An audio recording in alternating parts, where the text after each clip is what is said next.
Hello, and welcome to the 18th episode of the Darknest Podcast. I'm your host, TDN Horror Stories, and as always, I am joined by my feathered co-host, As the Raven Dreams. Hello. And we are so sorry about the delay. It was half Boris's fault and half my fault, but it's okay. I'll explain later. But today, we are joined by our second author on the show. So far, has published just under a dozen books on Amazon and has garnered over 1,000 upvotes on most, if not all, of his beautifully written stories. He has stories. Why can't I talk right now? I'm so mad. I can't talk. My brain You were doing just died. so good. I'm sorry. My brain just died. We're gonna start over. Can we start over? We're gonna start over. I'm really tired. I'm sorry, everybody. It's all good. Hi, Boris. How you doing today? Well, first of all, I gotta say that intro was damn good. I'm so sorry. Despite the delay, it was No. Hold on. I got this. Oh no. Boris is one of the best authors I've ever met in my life. I'm not letting him go out like this. Not happening. Nope. Give me 1 second.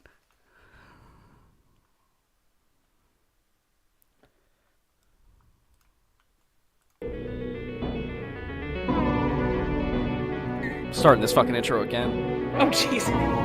Not happening. Welcome to Sunday. Welcome to the podcast, Boris.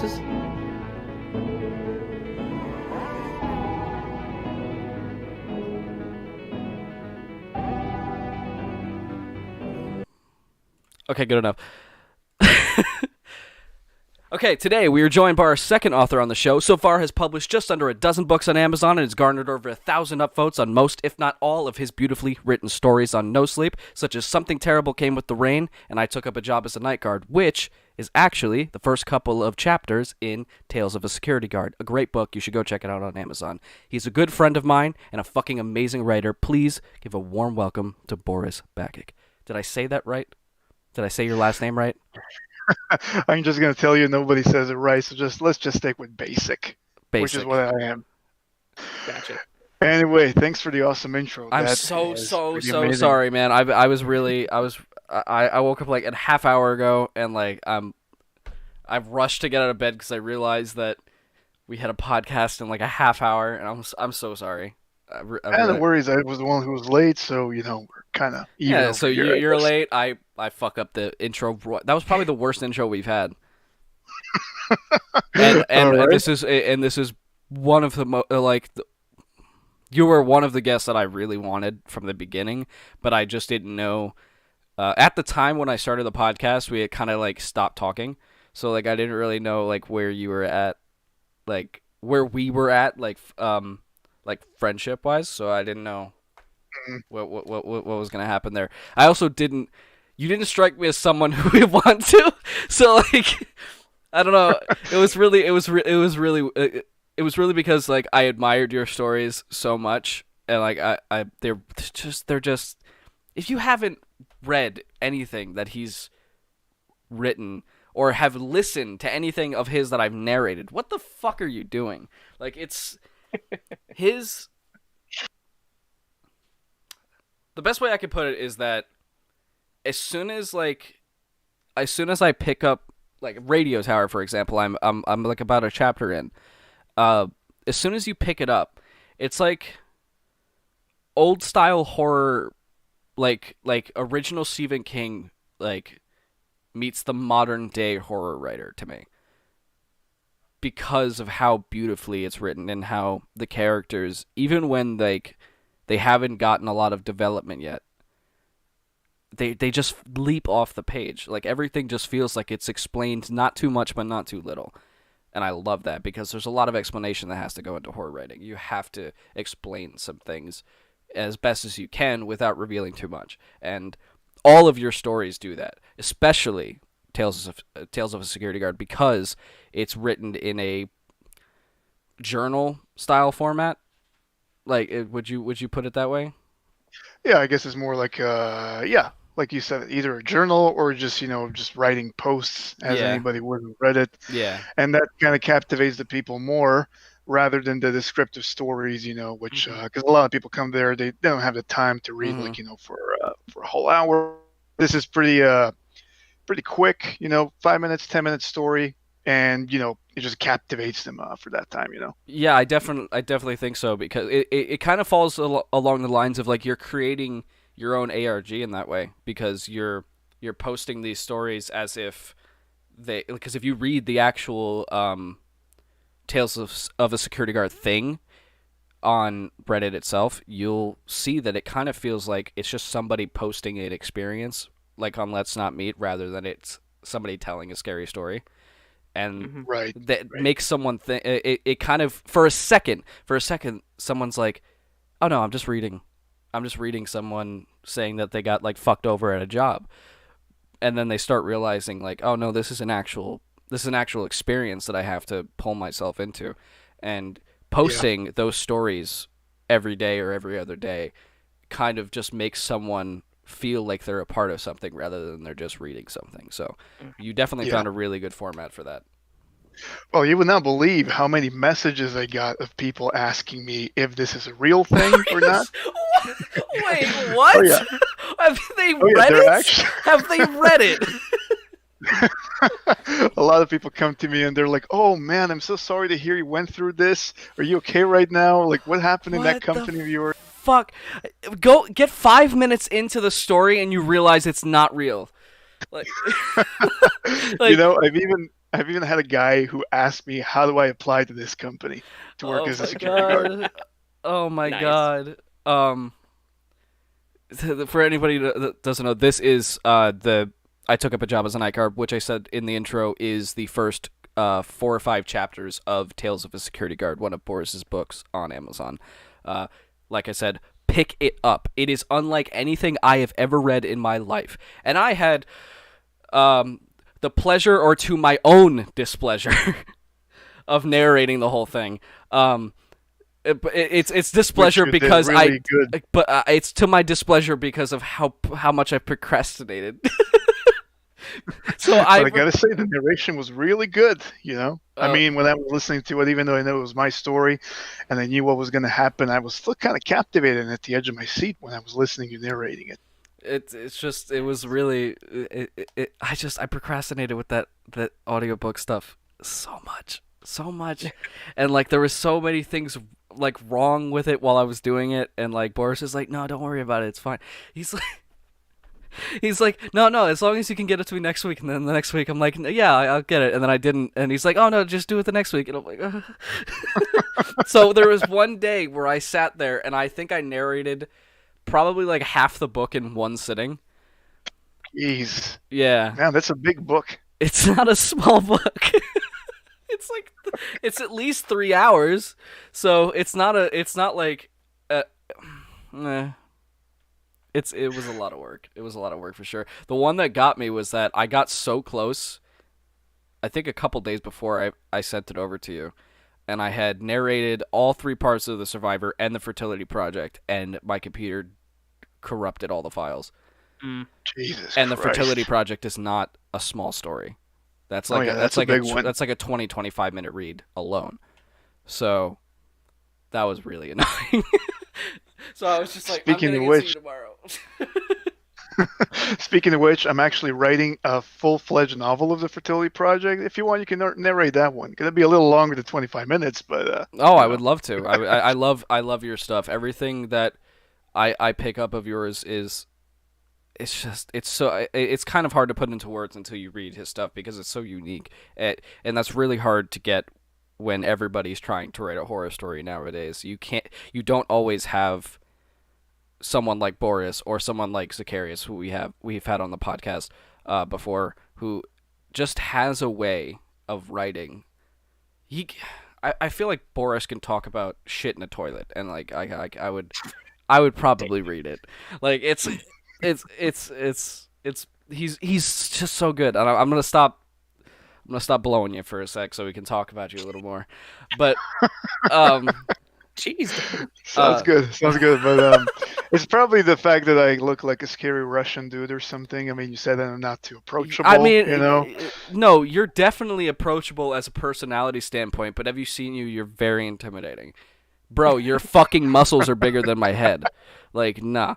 Like it makes sense why someone's intimidated by you because you look like you could push me through a wall. So I'm good.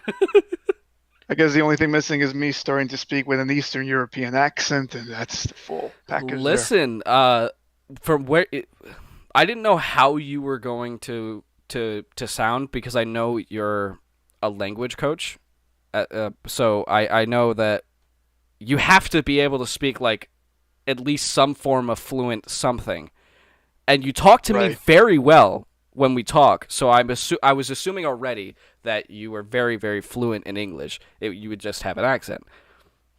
I'm like, he can't be a language coach, speak this good on English in text, and then talk like dog shit. There's no way. Well, there is a very, very strange phenomenon which I can tell you about since I work as a language coach. I've had countless learners who like speak really well, they're super advanced, and then when they write a message to me, it's like a 5-year-old has written it. It's very strange. It's very strange. I don't know how it works, but it's like when they're speaking to me, they're very advanced, and when they send a message, it's just jumbled up with all these typos and grammatical errors. I've seen that with a lot of people that over here that natively speak everything like that. It's just Yeah, it's great. Oh man, very very well spoken until they start writing things down. Like when they try to put their slang into text. Oh god. Oh, that's the best thing in the world. When I already can't understand you verbally, and then you text me and you put your whatever language you've created. It's not even an actual language. They just created something, and then they sent it to you. And they look at you like you're the weird one for not understanding any of it. Sorry, I just don't know what occur means. Sorry. I don't get it. Can you just say okay? It's 2 letters. Why'd you have to type 16? I don't understand. There's like 4 R's in that fucking word. it's the same thing when you're seeing the non-native speakers using slang and phrasal verbs. And when they completely mix up the phrasal verbs, because one word can just change the whole thing, and then they have a completely different meaning, and it's like he wants to call off the lesson, but he wanted to say put off the lesson, and then he blames me. Why am I late for the lesson or whatever? Oh wow. I can imagine that would be incredibly annoying. Oh my god. So you have just under a dozen books on Amazon, Kindle and paperback included. Right. I've done my research. Yeah, you've done your homework. I've Pretty done good my job. homework, and I have never been. I'm holding the book right now, but I've never been more excited to really get into a book. I just haven't currently had the time because I've been doing a lot of things. But this is probably the coolest book I own because I know the person that wrote it, and I'm already a chapter in, and I'm like, again, I'm captivated. I picked up the first sentence, and I was 10 pages in. It's so. Radio Tower, from your own words, from the writer himself. Right. What is it about? Right. Well, you know what? I'm into conspiracy theories. Now, I know there's been a lot of rage about 5G, so I'm just going to clarify that this book is not about 5G. It's just the whole That's the 5G first AT&T thing that AT&T got you to wrote, and at the end it's just like, subscribe to 5G for AT&T. This is exactly. It's like a marketing ploy. But no, this is a conspiracy theory. I'm going to tell you a bit about how I got into this idea. This is actually just an idea for years and years because I used to live in an apartment. And I was on the 4th floor, and there was a huge radio tower across my, apartment. I could always see it whenever the window was, whenever I looked outside the window. Mm-hmm. Now, what happened was every night at around 9 p.m., the tower would just start flickering with this red light, And I'm totally into this paranormal stuff, conspiracy stuff, and all this. And I was telling my then girlfriend, like, hey, you know what? Maybe they're just sending out some signal with this. Maybe they're brainwashing us or whatever. Of course, nobody believed me about that, But they never do. They never do, exactly. I'm the crazy tinfoil hat guy right now, but in a couple of years we'll see. Anyway, so this is how this started as an idea, and I just decided to publish it as a short story on No Sleep, and from there just create a full-fledged novel. And I got to say, the Radio Tower, of all the books I've written, Radio Tower is also one of my favorite ones. I mean, talking about my books. Yeah. Yeah, It so I kind would of suck definitely if you published it and you like kept promoting it all over the place, and you're like, this book fucking sucks. By the way, just don't pick it up. I hate it. Speaking of which, with the Radio Tower, I would definitely recommend it to everybody. It's a combination of thriller and horror. Yeah, if you can't like if books in general just intimidate you because you just don't like reading, like it kind of just pulls you in because this fucking cover is amazing. Who did your cover? I gotta say, big thanks to my cover artist, who is also an author. I think she writes a sci-fi fantasy or epic fantasy. I don't know. Her name is D.V. Fisher. You can also find her books on Amazon. She writes a lot of series. I see that she's published one recently. Something about overtaking the kingdom or something. I really don't want to say what it is about because I have no idea. But she is a very successful self-published author. So you should check her out as well. She makes her own covers and my covers. Every cover you see for my books, she's the one who made them. Nice.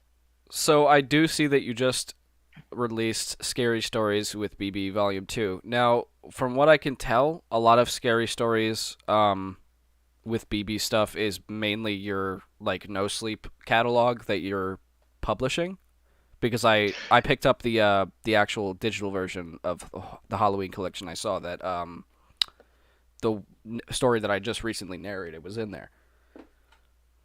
Right. So the Scary Stories with BB and Scary Stories with BB Part 2, don't mind the name. I was not very creative. This was the first book I published, Scary Stories with BB.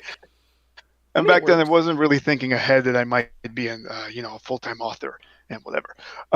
But these two books are the collection, like you said, from No Sleep, short stories, but there are a few stories that were not published in No Sleep, or they were, removed from No Sleep. Right. No Sleep does have a very strict policy about, posting stuff. So there were a couple of stories that were removed from there. However, the Scary Stories with BB Halloween collection, this one is a full No Sleep collection of the series stories that I wrote, which is one of the stories you narrated, like the something terrible came with the rain, something terrible came with the snow, the fog, whatever.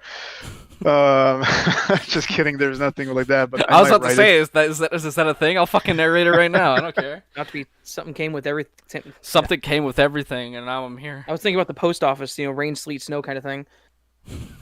Sorry. That was the dumbest joke I've made in a long time. Yeah, I'm it was shut pretty up now. bad, but it's okay. No, fuck off.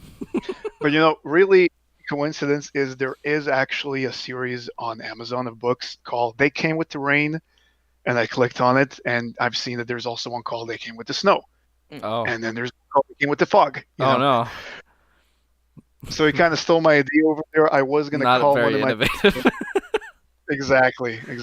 But who knows? Might be a good book. And volume 36, something else came with the cheeseburger. It wasn't fries. But the reason I'm bringing those books up is because I also tried to write something very similar, and then I found yours and quit because yours is just too good. Come on. No, it's really because I can't think of anything. It's really hard to write like a consistent set of stories. Yeah, I mean that's true, but yeah, it's one of those things that takes some practice. It does. Let me tell you, sure. I started exactly like you. I saw somebody else, and I was like, wow, this guy is amazing. I wish I could write like this guy, And the first couple of stories I wrote, they got like maybe 2 or 3 or 5 votes or whatever, and that was it. And eventually you just kind of learn the pattern. You just get better, and that's it. And then as you're living your daily life, you kind of see ideas in everything, because it just kind of becomes a part of you. You're driving down the road and you're thinking, what if this road was like some kind of an infinite loop and you're stuck on a road that has no end, which is, by the way, one of my stories. I wonder if this RuPaul. I feel like everything you say is just like it's about to lead into one of your things. Like it's. Who knows? Maybe a podcaster. And I was like sitting in. Yeah, it's just like when you're sitting in your apartment and you're watching TV and a monster busts through the window. By the way, that's one of my stories. It's really. You should go check it out on Amazon right now. So. the way I reconnected with you is really fucking funny. So I told you about it. I think I told Raven about it, but I'm gonna tell them about it. So basically, I was looking for a story to narrate, and a lot of the times it's really hard to get inspiration to find stories and everything. Like trying to find stories on Reddit is a fucking nightmare. So especially finding good ones. So it was easy finding stories there. So, basically, sometimes I'll watch like bigger narrators like from years ago, and in this case, Mr. Creeps. I was kind of sifting through Reddit, and I remembered a story I had listened to about a year ago from Mr. Creeps, and I was like, you know what, that story was really good. I really want to do a deep sea story. So I looked up the author, and then I saw Boris's name, Scary Stories with BB, on the Reddit thing. And I'm like, oh, maybe this author just like posted one of his things and is like admiring him or something. And because your Reddit username is not even close to like your normal like Boris thing or like your BB thing. It's not. It's like a string of. It looks like a string of letters. So that's exactly what it is. So, I saw it. I'm like, I'm so confused. And then I clicked on the story, and it says it's written by that guy. But when I go to it, it says that it's your subreddit. So I'm like, son of a fucking bitch, I know this guy. So I just go to Facebook, and I message him like, hey, bro, what's up? I want to narrate your story. And it was the weirdest. It was the weirdest thing because I hadn't talked to you in a while. Like, probably since, like, the beginning of the year. And then I, just out of nowhere, I'm like, you know what? I'm just going to go find whatever story that was that Mr. Creeps did. And then it was you. Why is it always you? Like, what is it? I think so far I've narrated Tales... no, not Tales of... Sorry. I took up a job as a night guard, and something terrible came with the rain, and now the ocean should remain unexplored, which was a series as well. But people apparently are starting to get annoyed that I post multi-part things. So I took the normal YouTube trope and just put it all in one video. But it worked, because the way you wrote it was like basically you can pick up from where you left off. So... Yeah, this is what a lot of people do. I see that a lot of narrators just kind of put everything together into one big part, and I guess a lot of people like it better that way on YouTube. Yeah, I don't know. I guess it's YouTube doesn't really promote it that well when there's that many parts to something, and also like people get really... It works better for actual writing, but for some reason YouTube videos, people just don't... their attention span falls apart. Like they do not like waiting for the next one. But it works for No Sleep. I don't really know why, but maybe it's a writing thing, a narrating thing. I think it's readers versus listeners kind of thing. Because I was always really excited to like, oh, I have this like whole series. Well, I'm not gonna fucking play with you. It's so nice when you know that you have a video planned, because you know what the next video is gonna be because there's a part to the series. So that there's like security, and there's also like, oh man, I can't wait to get back into this story because I already love it so much. And I'm like, maybe my viewers like it a lot. They don't. They hate it after like 3 parts because I keep fucking like shoving it in their faces. One thing that I've learned over the years of posting like that on No Sleep is a lot of people don't read when it's a series because, they wait until at least the whole series is finished. Right. Mm-hmm. And a lot of them just don't want to go to that length of getting attached to such a series and, getting let down and whatever.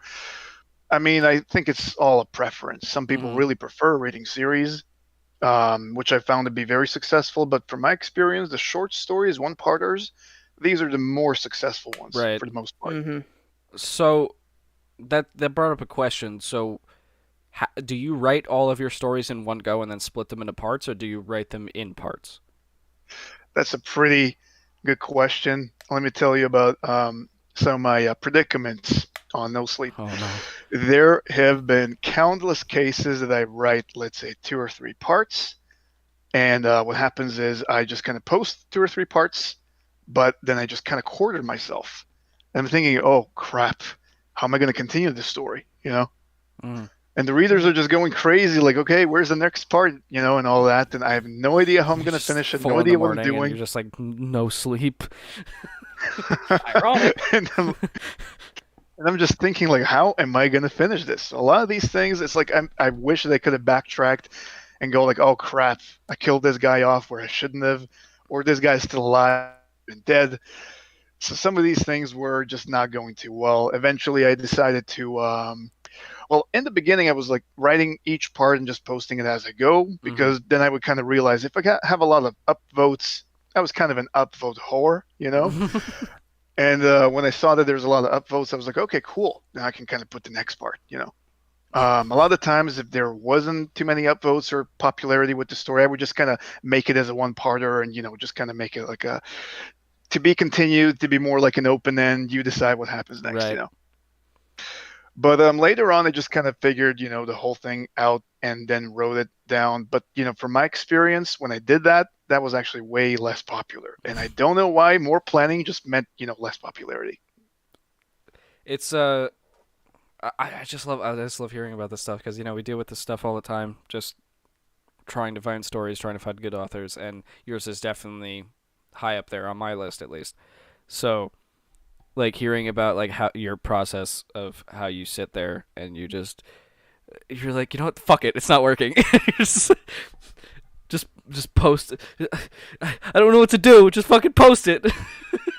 And I just imagine you're sitting there and you're like, if this doesn't get 1,000 upvotes, I swear to fucking God, you're not getting anything.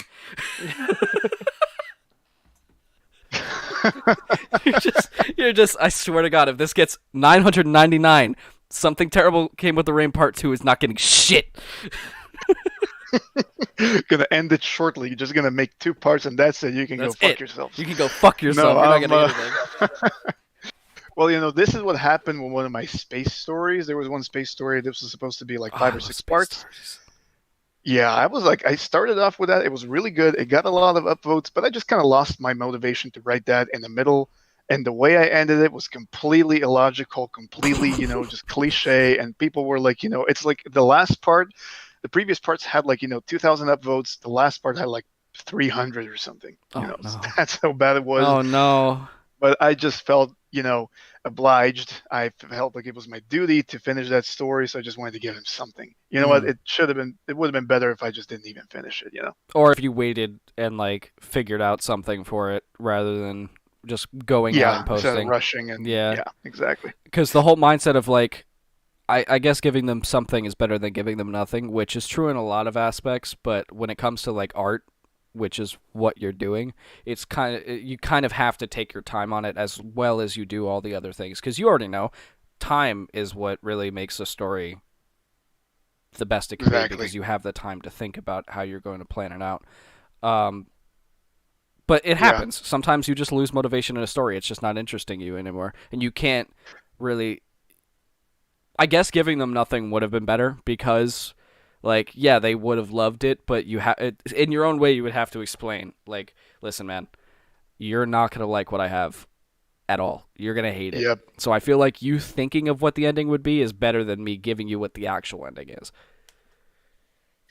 True that. I mean, that's true. One thing that I want to, you know, talk about as well is those upvotes. I mean, this is also something that actually got me to kick off this career, but it's definitely the wrong kind of a mindset. You know, it's like when I first started posting, the one story that kind of like got me to become real popular with No Sleep and all that was one of the zombie series that I wrote.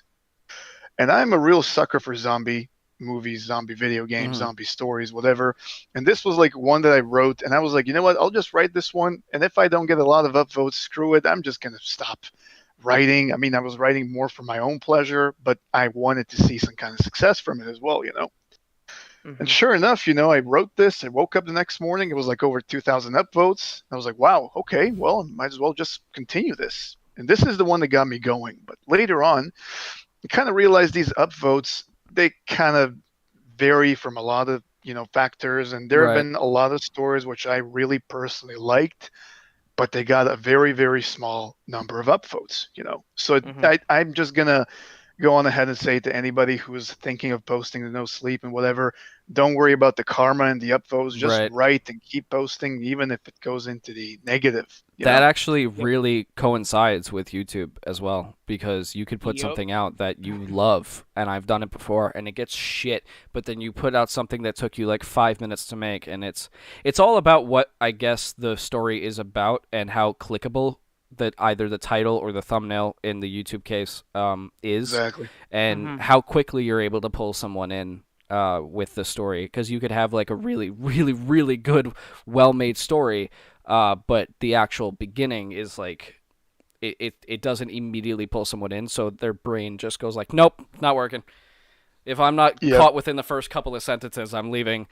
But then you're just like, there's so much in there, and it really does suck. But this goes for anything. Keep doing what you love, and eventually it'll pay off. Like, don't worry about the analytics of it. Exactly. Absolutely. Exactly. I totally agree with that one.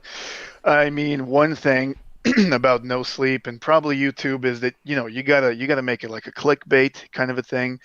This is what no sleepers do as well. The titles are never gonna be something like, let's say for example, my story called The Fertility Project. It was okay. It got maybe 1,000 and something upvotes. But if I called it something different, like I joined an experiment and something terrible is going on or whatever. I was just about to fucking say that. Oh my god. Me and Raven have been fucking like bashing those titles for like weeks. I wouldn't say bashing. No, I'm definitely bashing it. Okay. Because there is cases of like, yours, like I took up a job as a night guard. I shouldn't have, but that's fine. That like cuts off like right at the right point. Right, that gives you a foundation, but it doesn't tell the entire story. But there's some people that's like, I took up a job as a night guard, and when I got there, they made me do some crazy shit, and then I tried to turn around and leave, but they wouldn't let me leave, and that's like the whole title, and you're like, Jesus Christ. Exactly. There's even like a subreddit which is making fun of those names. Like I invited a friend to my Minecraft Christian server, but he keeps swearing or whatever. That is amazing. Oh, that's you who messaged me, you little shit. Somebody, I just got a message on Reddit that's saying you are a loser, and I look at it and it's fucking Raven. I'm like, Jesus Christ. Why? I went to join his subreddit, and I was like, I saw your post, and I was like, I'm gonna send him a message. You should definitely join his subreddit though, because I did. Not only does he post his own stories, he also accepts people posting their own narrations and creepy stuff in their own stories. So it's a really good place to like find really good authors and narrators as well. That's why I posted mine there, because I saw that people were doing it. Right. The thing is, I gotta say that I'm not active over there anymore on that sub.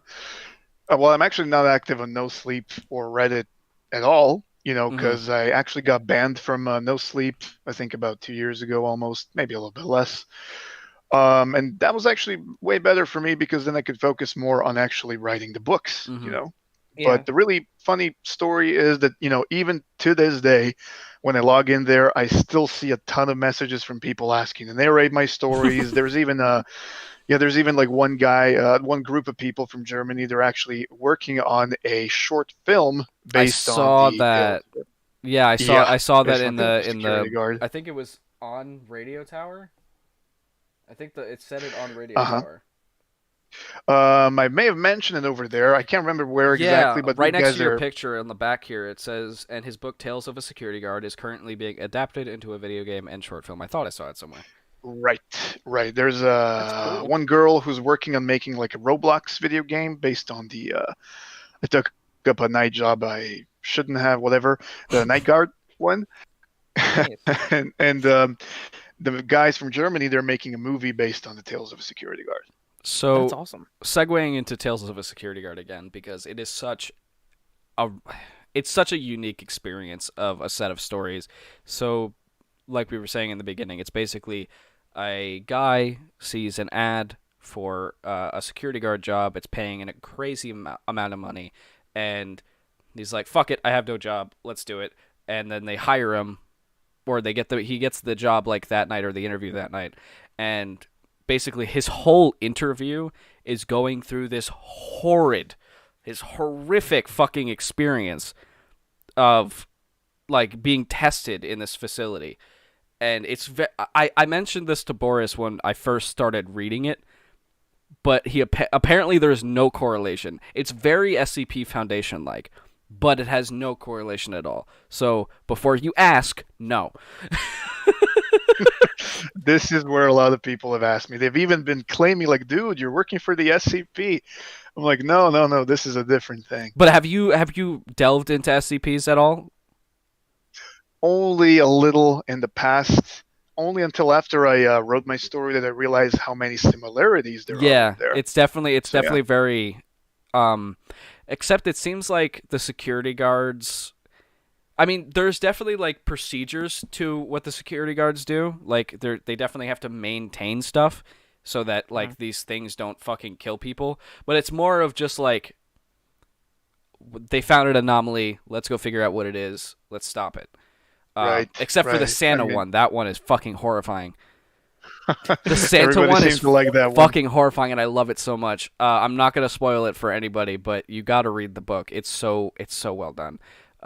There's so many different experiences. There's so many callbacks to the beginning of the book. Like the survivor part of the book calls back to all these references of this guy who just doesn't die on any single mission. He just keeps living under the most horrific experiences. And then finally you get a whole 3-part adaptation of like a one case where he definitely should have fucking died and he didn't. And it's great. So definitely pick up Tales of a Security Guard on Amazon. It's $3 for the Kindle edition. Like, you're missing out. It's not just fucking go. Like, it's so good. You buy book or I come to your house and break your fingers. This is a well, either way, like Tales of a Security Guard is, in my opinion, like I said, I really loved writing that one because I used to work as a security guard as well. Mm-hmm. And again, this was an idea for a long time inspired by the search and rescue officer. Yeah. The one, yeah. So I know very, exactly very what you're talking about, yeah. Exactly. As you can see, probably a lot of similarities over there. And this guy really inspired me to write something similar. When I first started reading it, I honestly thought that I was reading basically a published version of those, because the way after the initial 5 parts for the Night Guard thing, and then you actually get into the rest of the book, it really does feel like it's just somebody telling their experiences, because it's not just the main security guard who's telling the stories, it's also he's getting experiences from other security guards who have been in the field longer, and people who haven't really been in that long but have had horrible experiences. So it's just fucking. I'm not gonna say. I'm gonna say it one more time. Read it, because if you haven't, you are stupid. Like, it's just you're dumb. If you haven't read it, you're dumb. Sorry. No, I'm kidding. But seriously, if you like horror stories and you like the short style horror stories, you can basically read like a story a day and get your fix. Like, it's so well done. And every single story, I'm just like, I want another one. Oh my God, there's another one. I want another one. Oh my God, there's another one.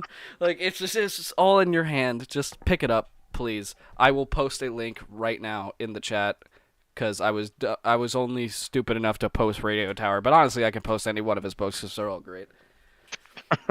Well, thank you so much.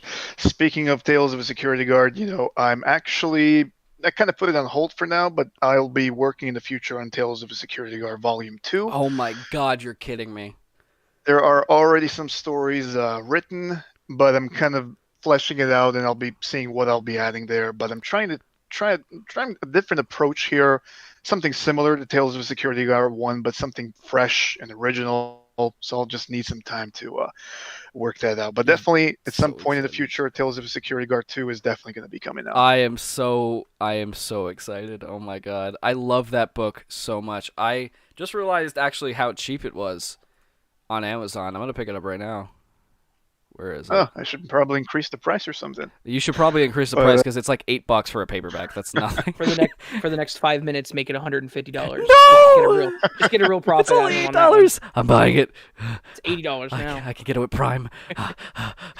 You know, if you actually have Kindle Unlimited, you can read the book for free. I want it So physically. anybody who has, you want a physical copy, right? I want a physical copy.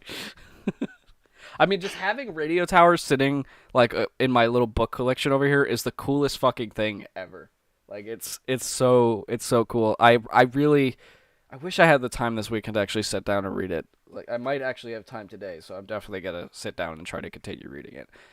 You know, one thing about Radio Tower is the good thing is it doesn't actually waste any time. Since this was one of the first novels I published, it just jumps into the action straight away, and it's a pretty quick read. So I think you can finish it in 1 or 2 days.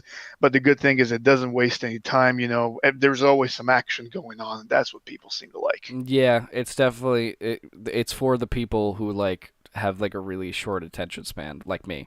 So like because it's you, I've been like. So there's some cases where I would be like, it in the first paragraph it doesn't get me because I'm a fucking loser. That's what happens. It's the same thing with Netflix. If the fucking first like episode doesn't get me, I'm like, this show sucks. Like my attention span is too tiny. This is me too. I mean, that's me when I'm reading, me when I'm writing. That's why I gotta make it captivating. So I'm captivated too, you know, yeah, when I'm writing. For sure. I get that. I'm very, very excited about part 2 of that. You have no idea. Place order. This one definitely, like I said, I'm going to be working on it. Not just yet. I'm just going to first have to work a little bit more on advertising Tales of a Security Guard Part 1. Because if that one doesn't sell too well, it just doesn't make any sense for me to make Volume 2. For sure. No, yeah, I get it. It's just, I really hope it does work out because I think about that book a lot. I'm not gonna lie. Like I really fucking love that book, and I didn't realize how cheap it was. I just bought it, by the way. I just purchased it like right now. I really appreciate your support. So, also, if anybody hasn't watched my newest narration, it was also written by Boris, and it's fucking amazing. That story is so good. But if you didn't watch it, there's also something I wanted to mention, that you can get one of his books for free if he lets me. I will link it in the chat right now. Are you cool with that? Sure. Okay. Go ahead. It's Scary Stories with BB Halloween Collection. It actually isn't it in here? Is it in this one? You mean the story you narrated? Yeah, I'm pretty sure it's in one of these. Yeah, the ocean story. Yeah, that's definitely in there. Well, there you because go. This You one can read has it for all yourself those if you get the theories. Yeah. It's really simple. When I downloaded it, it just let me put it into my Google Books library as one of the files. So it's Nice. super easy to get, and it's definitely a must-have. So I will put that in the chat right now for everybody. Get one of Boris's books for free. If you don't, what are you doing? We're gonna have right a competition here. Are they gonna read my book, or are they gonna listen to the narration you made? I'd rather them listen. Rather than I can't even talk. I'd rather them read your book because it has way more experiences than I can give. So definitely, don't even bother checking out the narration. But the narration has got to say really good. I've listened to some parts of it. It's really amazing. I mean, the creepy sounds and music you added, that really adds a nice feel to it. You know, it's way more different than, you know, when I was actually writing it. So when you're just reading or when you're listening to a narration, it's a completely different feeling. That means a lot because I haven't been this excited to do a story in a very long time. Besides like Raven stuff, there hasn't really just been much that I've been really excited about to make. And yours just has a way of letting you know where things are about to happen. So, like, if I'm narrating, it's really hard sometimes, depending on the writer, to figure out where you're supposed to space your words or where you're supposed to space anything in the story. So pacing is huge for narration. And your story is just so told so well that I can figure out where I'm supposed to stop before I even stop. And when it comes to the dialogue, I know how to pause it because of the way you write it. And especially for the parts of the story where it kind of is taking place inside of a video, like the guy who was in the submersible, that guy was really easy to do dialogue for, because you already brought so much tension to the character, because now he's 1,500 meters below sea level, and at that point, one of my biggest fears is the ocean. So I already have this already have this primal fear. So I can dig deep and find that fear and use it to make my voice sound the way I would if I was that far down. So you already built up like this huge tension before we even got to that point in the story. So it was super, super easy to figure out how that person was actually going to sound if I was in that situation, which is always really hard. Like, you never really know. Like, some people are just kind of like monotone all the way through. So when I listen to Mr. Creep's version, he's like, I'm at the bottom of the ocean. Fuck. I was about to say exactly the same thing, that there are some narrators who just were very monotone the whole time. I don't want to name them Mr. Creeps, but they were actually, it's like there have been situations where you're supposed to be screaming into the microphone, not in this story, but some other ones. But he's gonna be just completely like monotone, like, Jackson, get the rifle and whatever.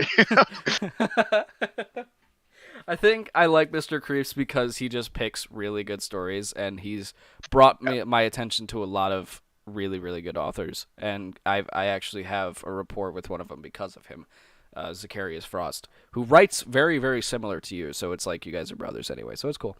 But yeah, it's like I was saying, it's really easy to read one of your things and know what to do. Like, when he slams his hand on the console, I literally, as I was narrating, I had to stop narrating. I had to put my mic very close to my desk, and I had to slam my hand on my desk as hard as I could, so I can make it sound like someone's slamming their fists on their desk. I almost I almost fucked my hand up really bad doing it, but it sounded good. So it was do what you can. It's really good if you're able to do the story that well. That's really good because one thing I've noticed when you were narrating the security guard story was you were really fluctuating your tone a lot during certain transitions and moments of tension, which was really good. And this was one of the things about the ocean story. I was thinking, like, how can kind of make the people feel claustrophobic and just feel like they're really down there in that ocean, surrounded by nothing but miles and miles of darkness. I think so. If you do that in a way, the best way I think you do that in the whole story, sorry for interrupting, is when you constantly keep counting down how deep they're getting into the ocean. Right. Like, every so often he'll do it, like in between sentences, he'll just be like 200 meters, 300 meters, 400 meters. We're almost there. 500 meters. Like, it's and like, you don't know, you're not reading, like, at least I don't read like the next line over. So I don't know what's about to happen. So it's like you're creating this visual tension and this visual gap so someone doesn't know what's about to happen. You don't even have to write that well in order to make that happen, and you figured it out. So sorry for interrupting. I knew exactly what you were talking about. Like, you figured out a perfect way to do basically what I did and try to create this tension by fluctuating tone. How do you convey that in text? And you did. Exactly. Now, this is the thing, and I'm kind of trying to follow always the comments back when I used to post the stories, and whenever somebody says they had shivers run down their spine or something, that's good. That means they did something right over there. I'm sorry, I just looked at the chat, and I guess I'm like a little bit far behind. It's going back to Mr. Creep's narrating. It's just like when you're supposed to be screaming at a story, and he's just like, ah.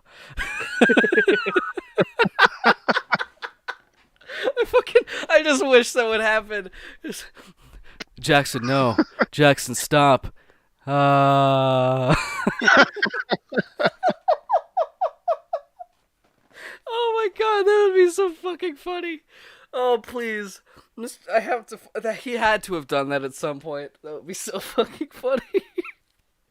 I mean, there have been some cases that he was supposed to yell some swear words or whatever, But he would just do it in a He's like, monotone way. "What are you fucking doing?"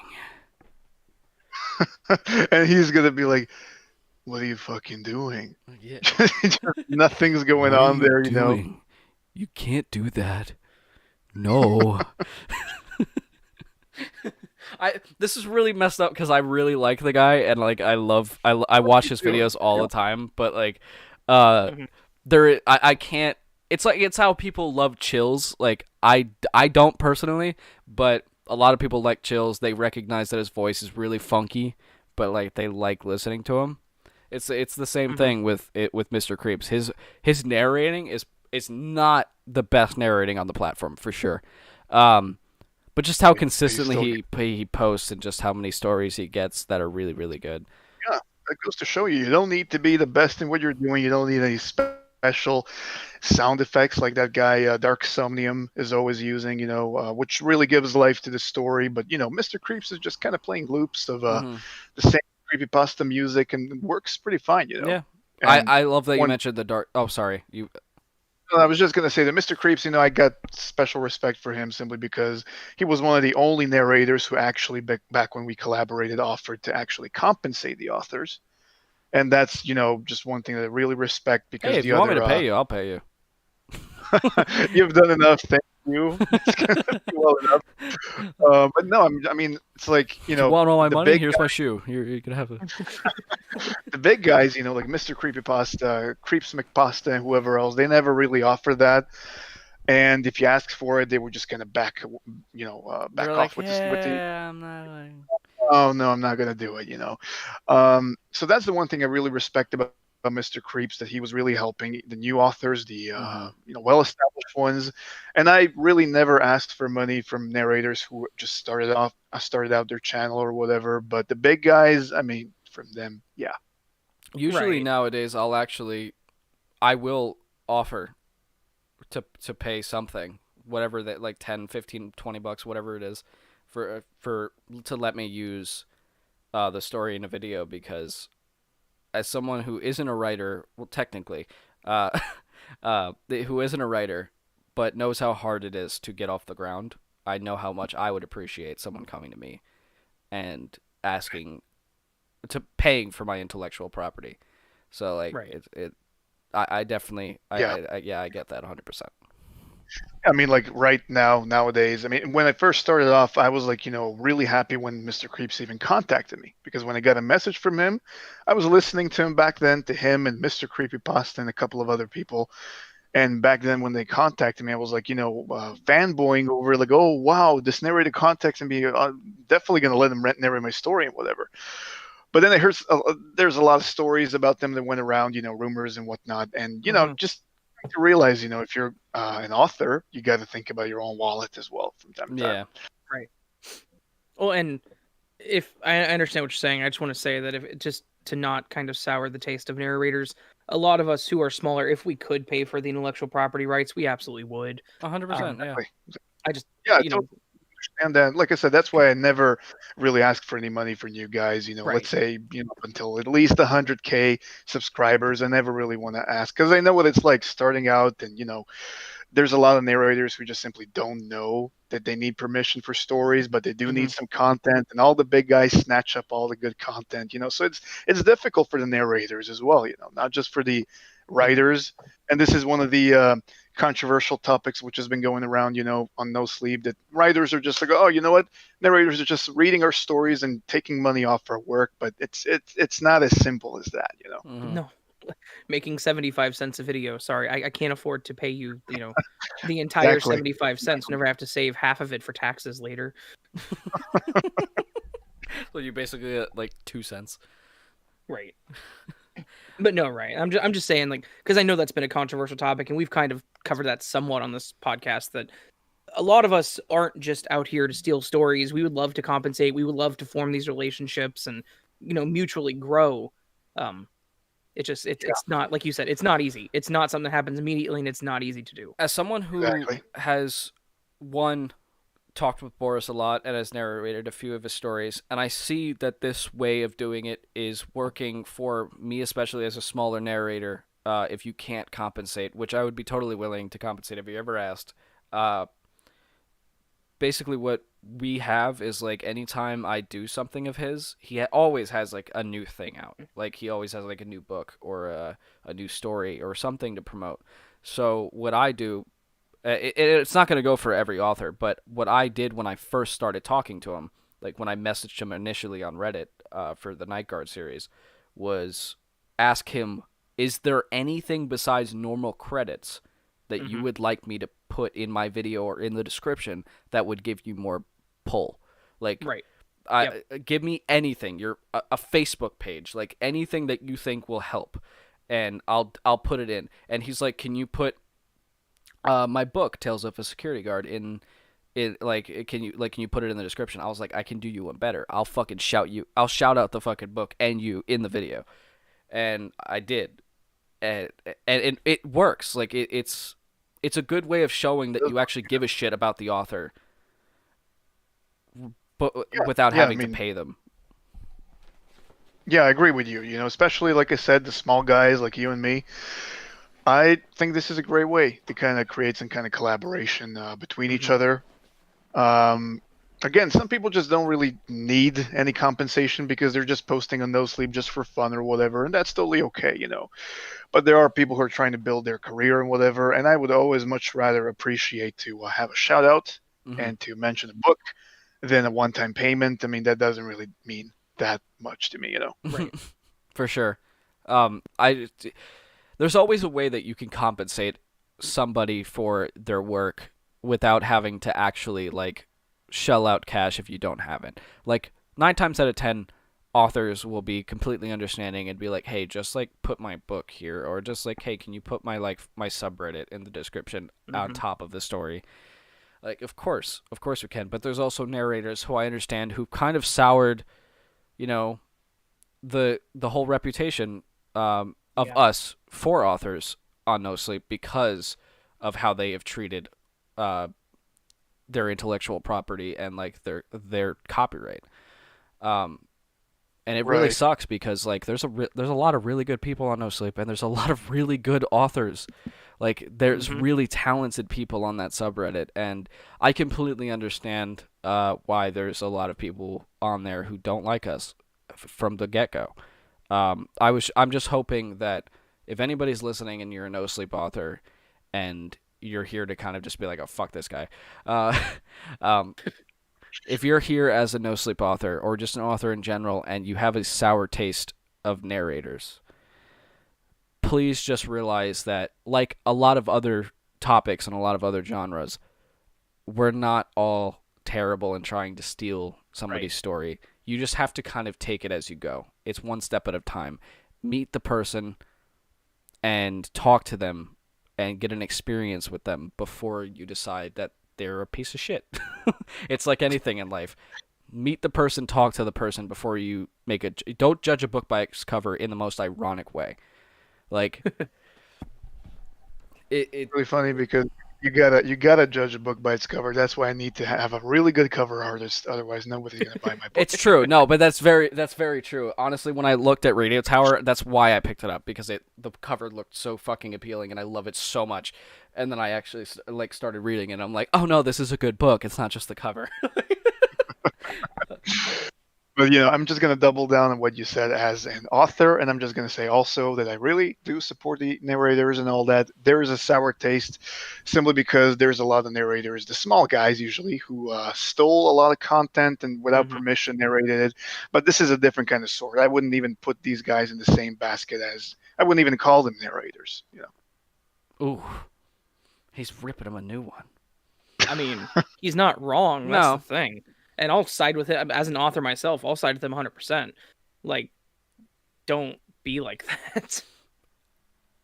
Kind of establishment can always be, some kind of a collaboration can always be established, but you just got to talk with that person. There's been countless of times that I've seen my stories stolen and, you know, narrated on channels and I didn't even know about it. I mean, you can just narrate them. I don't care. Just let me know that you did it. Just put my book in the video and, you know, who cares? Some people just want to take something and leave. It's easier to just steal someone's thing and then just go along like it's your own. Like, people like that will also not even... it's not even that they won't even like ask permission or let you know. They won't even credit. They won't even put the link in the description to the story. Right. Like there was this controversy. There was this controversy for. I need your help, Boris. The English is my first language and I can't speak it. So, there's a lot of controversy when it was happening with Minilad because he was narrating, not really narrating, he was kind of just telling the stories in his videos, like he was kind of just reading them out loud, but the way he was presenting it, and then he monetized and got like $100,000 off of each video. And all he was doing was basically just reading aloud somebody else's scary story.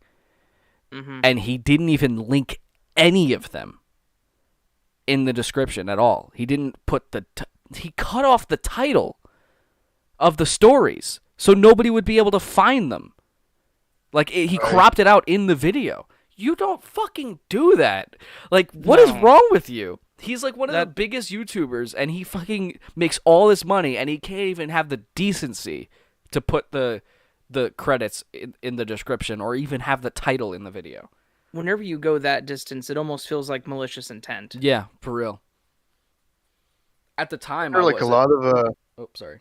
No, sorry. Go ahead. No, it wasn't anything. I was going to ask, wasn't there like a lot of problems going on with Minilad and demonetizing him or something? Oh yeah, but that was for a completely different thing, like a really, really bad domestic abuse case. Jesus. Yeah. So not only is, not just domestic abuse, but he also apparently messaged a bunch of his fans who were underage and flirted with them and tried to do sexual stuff with them. So, yeah. I don't know. What's the deal with those people? I think Creeps McPasta had similar allegations recently. Yeah, he did. There's been other like non-horror ones. I don't understand. I mean, not to pull into that controversial topic, but there's been a lot of YouTubers lately that have been called out for that shit. I feel like it's just an easy card to pull because it's really hard to disprove. Like, it's but the reason I'm saying it is because somebody can get the internet. Somebody can get pissed off so easily, and I'm not trying to discredit anybody who's brought up the claims. I'm just saying there is not everybody's telling the truth, on both sides. So when it comes to that type of thing, you have to remember people are offended very easily on the internet, and they can go to extremes because of it. And there is some cases where people, and a lot of them actually, where people would just make up a thing, and it's so much easier to fabricate a story than to just try to disprove the fabrication, because you can't un-Photoshop something. Like, somebody can Photoshop something, and you could be like, no, I don't have those messages. And they're like, you could have just deleted them. Like, yeah, but that guy could have made that photo. He's like, yeah, but he has that photo. What do you have? It's so easy to fabricate than to make something disappear. Lesson learned, keep receipts. Lesson learned. I don't think that's the same thing. No, well, receipts in a... Never mind. No, I get it. No, I get it. I get it. Situation. No, I get it. It's fine. It's okay. It's cool. I get it. Shut up, Dark. I get it. So that's where we're gonna call it for this episode. I really, really appreciate Boris coming on because, like I said, he's one of my favorite authors currently, and he's just so talented. Radio Tower is in the... say that about it. What? I say that about every author who comes on the show. There's only one other person who is an author that's come on the show. And yes, I did say the exact same thing, but I do think he's really, really good as well. But he also doesn't have any books to physically buy, so I guess you're above him in that regard. I don't have his book sitting on my fridge. I'm actually wondering what the looks like, because I don't even have my own books. You really don't have one? Oh no, because in my country the shipping is shitty. Oh, man. It took a very long time, and then the guy who was supposed to deliver it, he just kind of left a notice that I wasn't home, and then they just kind of returned it back to the U.S. So I'm gonna have to just reorder him again. You really need it because it's cool. I like it. I appreciate it. It's nice. So Radio Tower will be in the description. I also posted a link earlier to get Scary Stories with BB, the Halloween collection. Please pick that up. It is free. It is the ebook version though, so don't think you're getting a fucking book for free, like a physical one. It's not happening. Boris needs money. That's